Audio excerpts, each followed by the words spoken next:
வராகித்தாயின் சக்தி வாய்ந்த சத்திய வாக்கு இது. என் அன்பு குழந்தையே, நித்தமும் ஏதாவது ஒரு ரூபத்தில் உன் நிம்மதியை சிதைக்க நிகழ்வுகள் எல்லாம் வடிவம் கொண்டதாய் வருகிறதா? திக்கு தெரியாத அகண்ட இருள் சூழ்ந்த காட்டில் நின்றால் கூட பரவாயில்லை. ஆனால் என் நிலைமை கடலில் திக்கு தெரியாமல் நிற்கின்றேன். இறங்கினால் தண்ணீரில் தத்தளிக்க வேண்டும். படகில் நின்றால் அடிக்கும் காற்று நிலை தடுமாற செய்கிறது என்ற வேதனைகளையெல்லாம் நீ உணர்கிறாயா?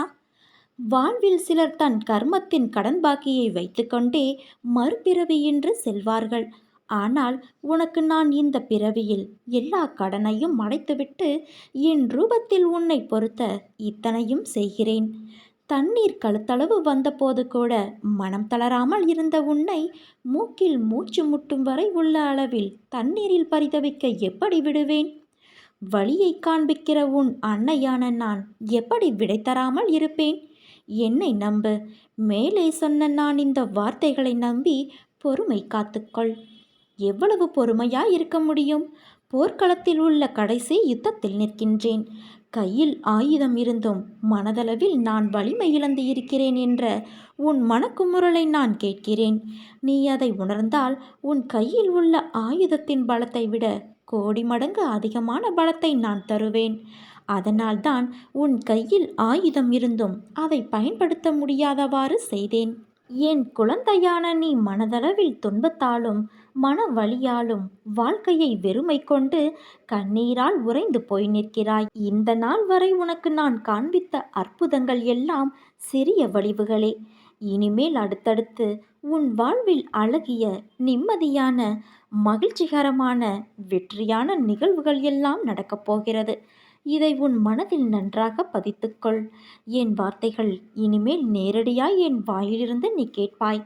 என் கைகள் உன் வாழ்க்கைக்கான விஷயங்களை செய்ய, என் கால்கள் உனக்கான விடியல் பாதையை அமைக்க இருக்கிறது.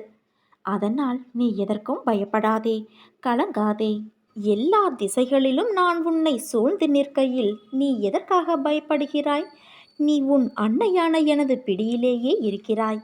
நானே உனது அன்னை, பாதுகாவலன். உனது வினைகளையெல்லாம் நான் தீயிலிட்டு பொசுக்கிவிட்டேன் என் தங்கமே.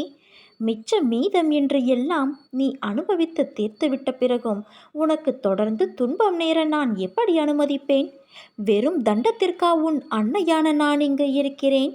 உனது எல்லா கவலைகளிலிருந்தும் எப்படி உன்னை விடுவிக்கிறேன் என்று மட்டும் நீ பார்.